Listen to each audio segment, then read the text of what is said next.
ఇక్కడ నిజంగా నకిలీ మద్యం ఫ్యాక్టరీలు పెట్టింది చంద్రబాబు నాయుడు గారి మనుషులు. నకిలీ మద్యాన్ని తయారు చేసి తమ మాఫియాలో భాగమైన ప్రైవేట్ లిక్కర్ షాపులకు సరఫరా చేసింది చంద్రబాబు నాయుడు గారి మనుషులు. అక్కడే కాదు, తమ వారు నడిపే బెల్ట్ షాపులకు సప్లై చేసేది కూడా చంద్రబాబు నాయుడు గారి మనుషులు, అమ్మేది కూడా చంద్రబాబు నాయుడు గారికి సంబంధించిన నాయకులు, కార్యకర్తలు. కానీ ఏమైనా దొరికితే మాత్రం మాకేం సంబంధం లేదు, పక్క పార్టీ వాళ్ళ మీద దోసేస్తాం మనం. చాలా సింపుల్గా ఎస్కేపిజం అన్నమాట ఇది.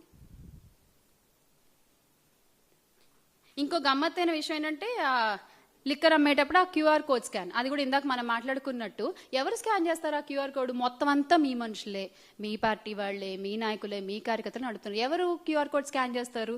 మన జగన్మోహన్ రెడ్డి గారు చెప్పినట్టు ఎలా ఉంటుందంటే, అది దొంగ చేతికి తాళాలు ఇచ్చినట్టుగా ఉంటుంది. కల్తీ మద్యం విచ్చలవిడిగా తయారవుతోంది అనే అంశం కళ్ళకి ఖచ్చితంగా మనకు కనిపిస్తోంది. ఫ్యాక్టరీలతో సహా వీళ్ళు పెట్టుబడుల్లో, ఆదాయాల్లో వీళ్ళకి మనస్పర్ధలు వచ్చిన చోట అవి బయటపడుతున్న విషయం కూడా అందరికీ కనిపిస్తోంది. డిస్ట్రిబ్యూషన్ నెట్వర్క్ కనిపిస్తోంది, అమ్ముతున్నది కనిపిస్తోంది. అయినా వీళ్ళకి ఏ మాత్రం స్పృహ కూడా లేదు. ఎవ్వరు నోరు తెరిచి మాట్లాడరు దాని గురించి. మొన్న ఇష్యూ కూడా, అంటే మా బాధ ఏంటంటే, ఎక్కడో అక్కడ, అంటే ఇప్పుడు మొన్న అంతమంది ప్రాణాలు పోయాయి కదా, ఆ బైకర్ కూడా ప్రాణాలు కోల్పోయాడు కదా. 2 వ్యక్తులు ట్రావెల్ చేస్తుంటే శివశంకర్ అనే వ్యక్తి ఇదయ్యాడు, ఇంకో మనిషి ప్రాణాలు కోల్పోయాడు కదా. ఆ మద్యం కనుక అవైలబుల్గా లేకపోయి ఉంటే, ఆ టైంకి అక్కడ ఆ మద్యం కొనుగోలు చేయకుండా అతను మామూలుగా వెళ్ళుంటే అతను బతికేవాడు, ఆ 19 మంది ప్రయాణికులు బతికేవాడు. ఈ రోజున ఒక మాంసపు ముద్దల్లా ఉన్న ప్రయాణికులని ఒక డిఎన్ఏ టెస్టుల ద్వారా ఎవరిది ఏంటి అని చెప్పి వాళ్ళ కుటుంబ సభ్యులకి అప్పగిస్తున్నటువంటి పరిస్థితి. ఇంత విషాదకర ఘటన అవసరమా రాష్ట్రంలో మనకి?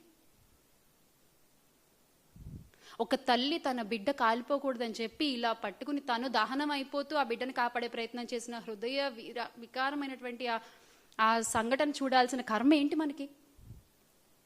దేనికి లింకప్ అయి ఉంది ఇదంతా? మద్యం మాఫియా కాదా?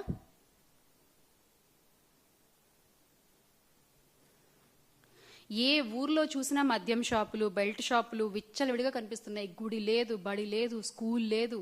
ఇందాక చెప్పినట్టు హైవే రేడియోస్లో ఎక్కడ పడితే అక్కడ మీరు అందుబాటులో ఉంచి తాగొద్దు అంటే ఎవరు వింటారండి? ఎవరు వింటారు?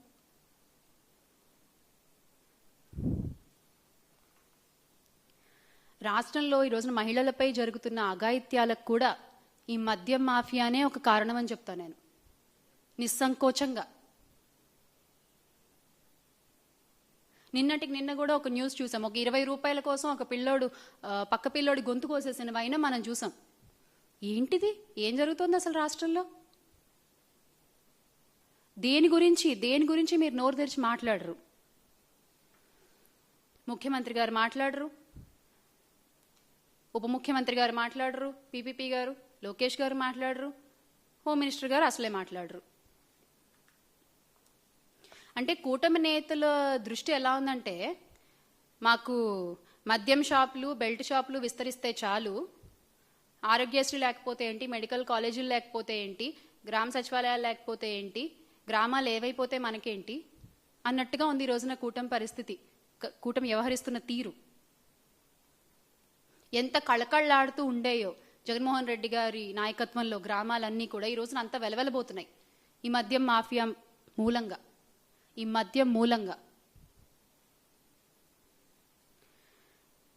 జగన్ గారు ఎంత సంక్షేమ పాలన అందించారో అంతకంతకి సంక్షోభ పాలన అందిస్తున్న ఘనత మూటగట్టుకుంటున్నారు ఈ కూటమి ప్రభుత్వం. ఎందుకు అంటే, ఇప్పుడు మన ఉప ముఖ్యమంత్రి గారికేమో, పీపీపీ గారికి హోంశాఖ మీద దృష్టి, హోమ్ మినిస్టర్ గారికేమో ఎంతసేపు పవన్ కళ్యాణ్ గారిని పొగడ్డం మీద దృష్టి, లోకేష్ గారికేమో ముఖ్యమంత్రి శాఖలపైన దృష్టి, ముఖ్యమంత్రి గారికేమో ఎంతసేపు ఏ ప్రమోషన్ చేసుకుందామా అనే దృష్టి. అంతే తప్ప ఈ రోజున ఈ నకిలీ మద్యం గురించి కానీ, ఆగిపోయిన ఆరోగ్యశ్రీ గురించి కానీ, ప్రైవేటు పరం చేస్తున్న మెడికల్ కాలేజీల గురించి కానీ, కల్తీ ఆహారం తిని చనిపోతున్న, కల్తీ నీరు తాగి చనిపోతున్న గిరిజన బాలికల గురించి కానీ, గురుకుల పాఠశాలలో చదువుతున్న బాలికల గురించి కానీ ఎవ్వరు మాట్లాడరు. ఏమన్నా అంటే మాకు అండర్స్టాండింగ్ ఉంది, మాకు మేము స్నేహపూర్వకంగా శాఖల మధ్య అండర్స్టాండింగ్తో పనిచేస్తున్నాము అని చెప్తారు. మీరు పని చేస్తే ఎవరు అడగరు కదా మిమ్మల్ని. లేకపోతే ఇదేనా మీ పని చేసే వైనం? ఈ రోజున గ్రామాలన్నీ కూడా వెలవెలబోయి నాశనం అవుతున్నాయి. దానికి సమాధానం ఎవరు చెప్తారండి? అందుకే ఈ రోజున వైఎస్ఆర్ కాంగ్రెస్ పార్టీ ఒకటి కాదు, గ్రామ స్థాయి నుంచి రాష్ట్ర స్థాయి వరకు ప్రతి ఒక్కళ్ళు కూడా కల్తీ మద్యం వద్దు, మాకు మెడికల్ కాలేజ్లో ముద్దు అంటూ ముందుకొచ్చి కదిలొచ్చి కోటి సంతకాల కార్యక్రమంలో వాలంటరీగా సైన్ చేస్తున్నటువంటి పరిస్థితిని చూస్తున్నాం మనం.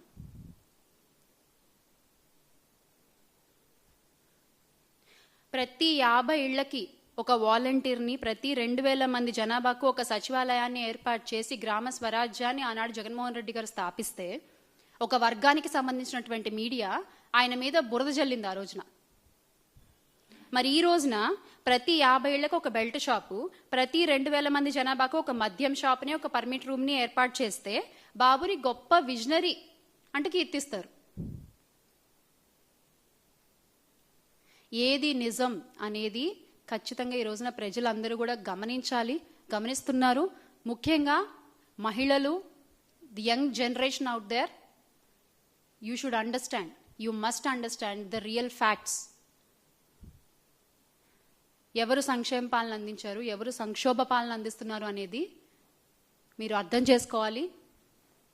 ఖచ్చితంగా ఈ కూటమి ప్రభుత్వ వైఖరిని మార్చుకోకపోతే మాత్రం ప్రజలు వారికి బుద్ధి చెప్పడానికి రెడీగా ఉన్నారు. ఈ రోజున ప్రతి ఒక్కళ్ళు కూడా జగన్మోహన్ రెడ్డి గారి వైపు చూసే పరిస్థితి రాష్ట్రంలో ఉంది. అది రైతులు కావచ్చు, స్టూడెంట్స్ కావచ్చు, నిరుద్యోగులు కావచ్చు, ఎవరైనా సరే, మహిళలు కావచ్చు, ఖచ్చితంగా వాళ్ళందరూ కలిసి మళ్ళీ ఆయన్ని ముఖ్యమంత్రి చేసుకోవడానికి రెడీగా ఉన్నారు.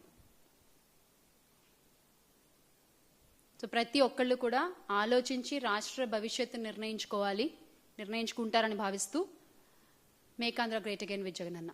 జోహార్ వైఎస్ఆర్, జై జగన్.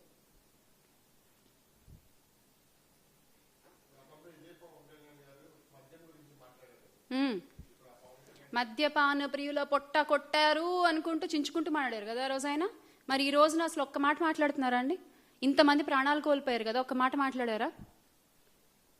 మనం చేసింది ఏంటి అంటే, జగన్మోహన్ రెడ్డి గారు చేసింది ఏంటంటే, ఇన్ని మంచి పనులు చేసి కూడా ఎక్కడ ఆయన ప్రమోషన్స్ చేసుకోలేదు, మద్యాన్ని కంట్రోల్లోకి తెస్తూ కూడా ఆయన తీసుకున్నటువంటి చర్యల మీద ఆయన ఎక్కడా ప్రమోట్ చేసుకోలేదు.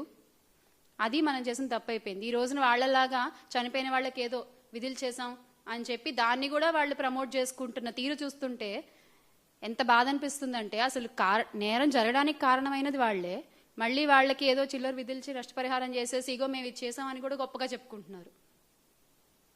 ఖచ్చితంగా ఇది కరెక్ట్ కాదు కదా. హిట్ టీవీ యాప్, ఇందులో short news, live news, entertainment shows, movies, digital magazines తో పాటు మీ జిల్లా వార్తలను కూడా ఫ్రీగా చూడొచ్చు. ఇంకెందుకు ఆలస్యం, వెంటనే హిట్ టీవీ యాప్ ని డౌన్లోడ్ చేసుకుని ఫ్రీగా ఎంటర్టైన్మెంట్ పొందండి. Hit TV app. Hit TV app. Please download hit TV app. Hit TV app ని ఫ్రీగా డౌన్లోడ్ చేసుకుని ఎంజాయ్ చేయండి. మీకు నచ్చిన ఎంటర్టైన్మెంట్ కోసం హిట్ టీవీ యాప్ ని ఫ్రీగా డౌన్లోడ్ చేసుకుని ఎంజాయ్ చేయండి. హిట్ టీవీ యాప్ ని డౌన్లోడ్ చేసుకుని ఆస్వాదించండి, ఆశీర్వదించండి. ఇంతమంది సెలబ్రిటీలు హిట్ టీవీ యాప్ ని డౌన్లోడ్ చేసుకోండి అని చెప్తున్నారంటే ఎంత మంచి యాప్ ఆలోచించండి. అమెరికా అమెరికా అమెరికా అమెరికాలో చదవాలనుకునే వాళ్ళకి విశ్వసనీయమైన పేరు మన శౌర్య కన్సల్టెన్సీ. UK లో 1 year masters, UK లో 1 year masters, 2 years work permit up to 5 years visa. Contact Saurya Consultancy. Contact 89851 89851.